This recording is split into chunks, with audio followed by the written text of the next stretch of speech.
મારું નામ સલોની ગેડિયા છે અને આ અમારા ગરબા છે. આ હમણાં માર્કેટમાં ન્યૂ કોન્સેપ્ટ છે, જેમાં અમે ખોડિયારમાં, ચામુંડામાં, અંબેમાં બનાવ્યા છે.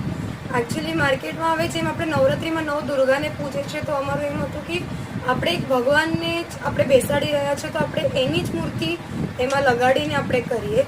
અને આ જોવા જઈએ તો આને પૂરું વર્ક મટીરિયલ આપ્યું છે. એમાં કલરિંગથી માંડીને એના જે માતાજીની ફેસ જે સૌથી વધારે ઇમ્પોર્ટન્ટ છે, એની આંખો, એ આંખો અને બધી ડિટેલિંગમાં એ બધું કરવામાં આવે છે. આને બનાવવામાં પૂરા 5 દિવસ ગયા છે. એક ગરબાને 2 દિવસ લાગે કલરિંગ કર્યા પછી એનું મટીરિયલ વર્ક, અને ત્રીજા દિવસે કોન વર્ક, તાકી બધું ઉઠીને દેખાઈને આવે એવી રીતે. અને પછી બીજો કટવાળો ગરબો છે.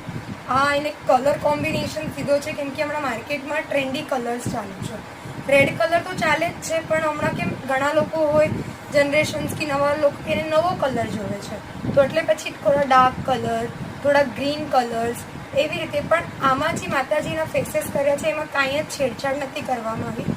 અગર તમે આ ફોટો અને ચામુંડામાનો ફોટો, જે રિયલ ચામુંડામાના મંદિરે થાનમાં બેઠો છે, એ એક્ઝેક્ટ સિમિલર છે.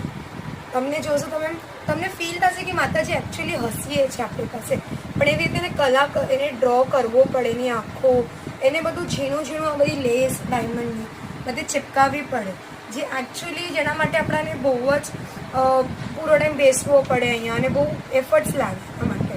ને આ માર્કેટમાં હમણાં ટ્રેન્ડી કન્સેપ્ટ છે, બધાને ગમીએ છે, એટલે અમે પછી આ વખતે પહેલી વાર સ્ટાર્ટ કર્યો છે, અને લકીલી માણસોથી પણ સારો સપોર્ટ મળ્યો છે.